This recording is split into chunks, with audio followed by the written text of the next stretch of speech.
گھر کو خوشحال بنانے کے سنہری اصول: پیار، عزت اور ایک دوسرے کا خیال رکھنا۔ آمدنی چاہے کتنی ہی زیادہ ہو، فضول خرچی سے برکت ختم ہو جاتی ہے۔ ضرورت اور خواہش کے درمیان فرق کرنا سیکھیں۔ شوہر کے آمدنی پر شکوہ کرنے کی بجائے اللہ کا شکر ادا کریں۔ اللہ کا شکر ادا کریں، اس سے رزق میں اضافہ ہوتا ہے۔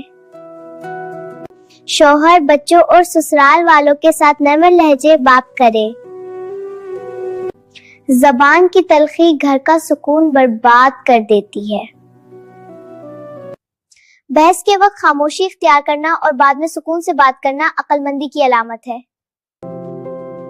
گھر کی چیزوں کو ترتیب سے رکھنا اور صاف ستھرا ماحول ذہنی تناؤ کو کم کرتا ہے۔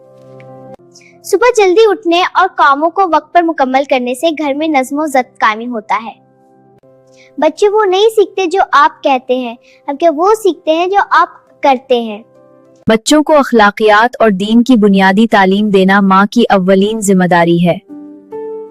شوہر کی تھکن اور پریشانیوں کو سمجھنا اور اس گھر میں پرسکون ماحول دینا خوشحالی کی کنجی ہے۔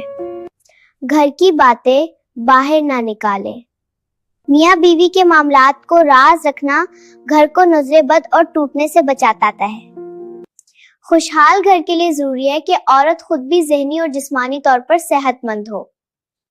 اپنی صحت، خوراک اور آرام کا خیال رکھیں۔